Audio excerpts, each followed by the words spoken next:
Hello dear students, welcome back to my channel physics SPC. Gravitation का एक question. अब mass small m is at a distance a from the center of the uniform rod of length small l mass m. The gravitational force on mass due to the rod h. देखो, एक rod है, उसकी length small l और mass capital m है, और एक small mass m है, वो उसके सेंटर से a डिस्टेंस पे रखा है। सेंटर से दे रखी है डिस्टेंस a, एंड से नहीं दे रखी। ठीक है, और ये रॉड इस पर कितना फोर्स लगाएगी, तो ये करना है। देखो, सबसे पहले बच्चे का मन में आता है कि इस रॉड का टोटल मास सेंटर पर मान लें और ग्रेविटेशनल फोर्स का फॉर्मूला लगा दें। तो ऐसा ना करना। क्यों? क्योंकि ग्रेविटेशनल फोर्स का जो डिस्टेंस के साथ रिलेशन होता है वो स्क्वायर के साथ होता है, लीनियर रिलेशन नहीं है। इसलिए इसका टोटल मास सेंटर पर कंसीडर करके इस क्वेश्चन को नहीं कर सकते, पहली बात। दूसरी बात, सीधा सीधा हम Newton law of gravitational of force भी नहीं लगा सकते। क्यों? क्योंकि वो दो पॉइंट मास के लिए एप्लीकेबल होता है, और ये रॉड पॉइंट मास नहीं है, कंटिन्यूस मास है। कंटिन्यूस मास है। तो फिर क्या करना चाहिए? तो इस रॉड को छोटे छोटे छोटे छोटे स्मॉल पार्ट में डिवाइड करके उसे पॉइंट मास कंसीडर कर सकते हैं। फिर हम क्या करेंगे, उस पॉइंट मास स्मॉल पार्ट में तोड़कर फिर स्मॉल उसको पॉइंट मास मान लेंगे, फिर उसकी वजह से स्मॉल एम पर फोर्स निकालेंगे। और जब भी किसी बॉडी को स्मॉल पार्ट्स में ब्रेक करके हमें फिर ऐड करना हो, क्योंकि नेट फोर्स निकालेंगे तो इसमें बहुत सारे स्मॉल पार्ट्स होंगे, सबकी से फोर्स निकाल लिए, सबको फिर नेट फोर्स निकालेंगे।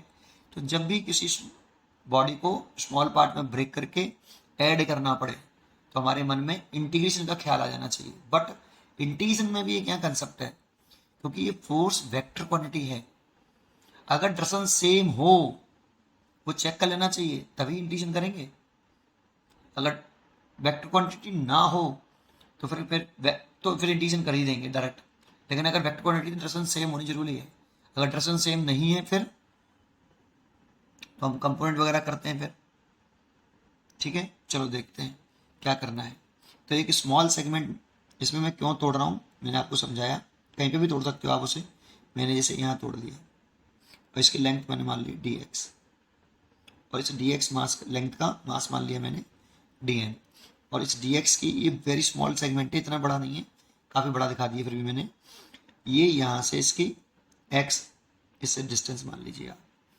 ये एक्स भी कहीं से भी कंसिडर कर सकते हैं, लेकिन यहाँ से आसान होगा इसलिए एक्स यहीं से माना है मैंने। ठीक है, तो देखो इस डी एम लेंथ का मास निकालना पड़ेगा हमें। तो देखो एल लेंथ का मास कितना है आपका, कैपिटल एम है। तो 1 मीटर लेंथ का मास कितना हो जाएगा? 1 मीटर लेंथ का मास हो जाएगा m by capital M by capital M, लिखो बेटा, capital M by small m. ये मास पर लेंथ हो गई। तो डीएम लेंथ का मास कितना हो जाएगा? डीएम लेंथ का मास निकाल सकते हैं कितना,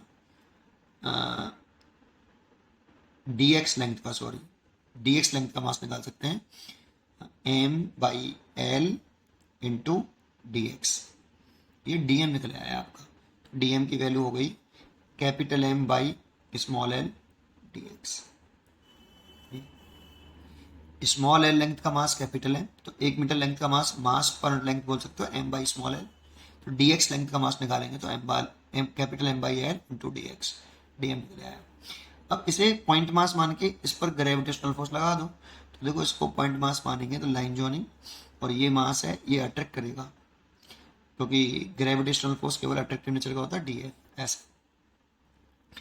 तो gravitational force on small m due to d small segment d m, तो कितना लिखें, d f equal to capital G small m d m over separation कितनी दोनों की, इस मास की और इस मास की सेपरेशन लिखते हैं हम इन दोनों की, कितनी एक्स लेट करिए, एक्स स्क्वायर। अब देखो, आप इसमें कहीं पे भी सेगमेंट मान लो, यहाँ पे मान लेते दूसरा सेगमेंट, तब इसके से फोर्स निकालते तब भी डायरेक्शन यही आती, अट्रैक्टिव नेचर। यहाँ पे मान लेते तब भी डायरेक्शन यही आती, डायरेक्शन सेम है, कहीं पे भी कंसिडर कर लो डी एक्स, डायरेक्शन सेम है, इसलिए इंटीग्रेशन कर सकते हैं। ठीक है, डायरेक्शन वाला कंसेप्ट जरूर देखना। तो हम क्या करें, total gravitational force on mass M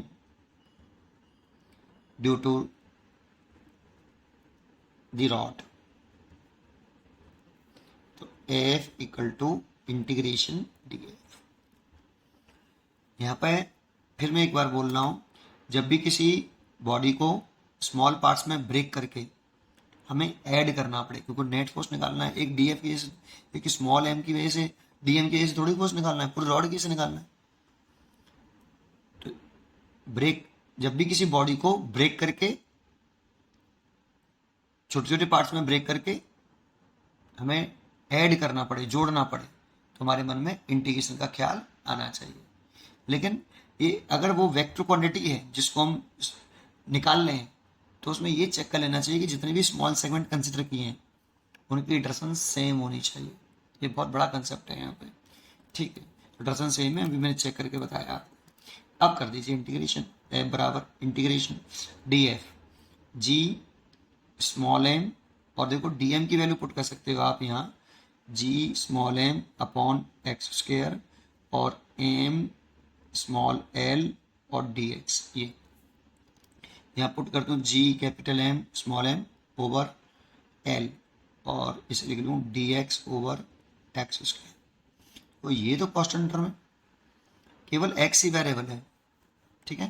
तो इस वाली सिचुएशन में बाहर क्या आ जाएगा, G capital M small M over L बाहर आ गया, इंटीग्रेशन उसको ऊपर ले आओ, एक्स की पावर माइनस के 2 डी एक्स।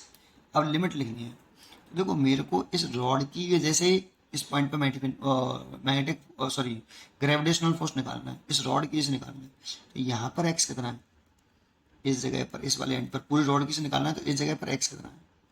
देखो इस जगह पर मैंने एक्स को 0 माना है, इस जगह पर इसको मैंने ऑरिजिन कंसिडर किया है, तो इसको एक्स बराबर 0, तो इस जगह पर एक्स निकाल सकते हो। तो ये डिस्टेंस पूरी देखो ये वाली सेंटर से ए है, और ये डिस्टेंस कितनी हो जाएगी L/2, ये वाली, ये L/2 सेंटर से एंड तक, और ये डिस्टेंस सेंटर से यहाँ तक ए, तो ये डिस्टेंस होगी कितनी, a माइनस L/2, तो a माइनस L/2।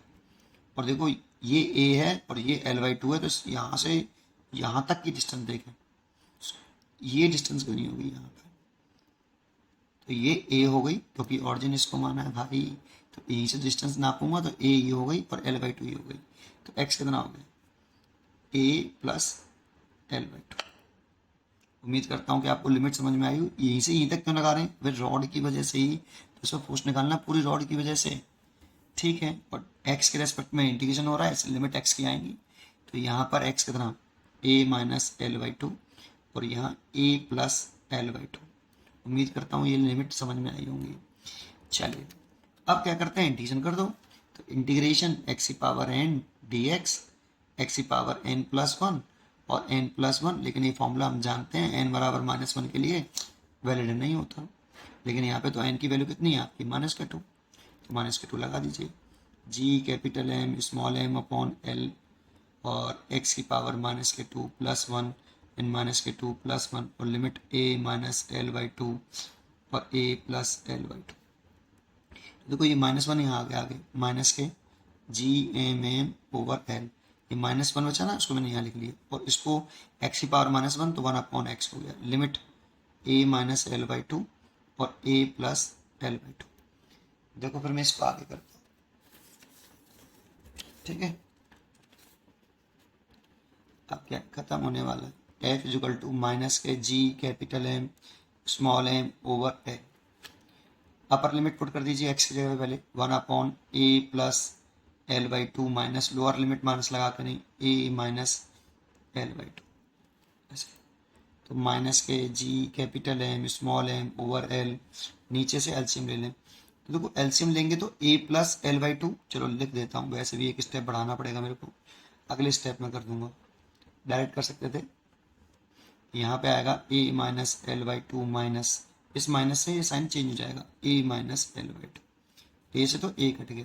तो देखो L/2 ऐड करेंगे तो 1 हो जाएगा l, और माइनस होगा तो माइनस माइनस प्लस हो जाएगा, g capital M small m by l into इन दोनों को ऐड किया तो माइनस l आया, तो माइनस से प्लस हो गया वो l। और देखो ये a प्लस भी और a माइनस भी लिखा है, तो a square minus l square by 4, ये, और इस l से ये l कैंसिल। अगर यहाँ से 4 एलसीएम ले लें तो ऊपर पहुँच जाएगा वो 4, जी कैपिटल एम स्मॉल एम और 4a² माइनस l², इतना फोर्स लग रहा है बेटा, और डायरेक्शन जो होगी वो रॉड के टूवर्ड्स होगी, ठीक है, इतना फोर्स लग रहा है। इसलिए इसकी जो चॉइस होनी चाहिए हमारी बी से लग रही है, बी 4a² माइनस l², ये देखो, ठीक है, बी। उम्मीद करता हूँ बेटा आपको ये क्वेश्चन का सोल्यूशन समझ में आया होगा, और अगर आपके और क्वेश्चन हो तो मेरे को सेंड करिए, मैं ज़रूर कोशिश करूँगा बताने की। Thank you.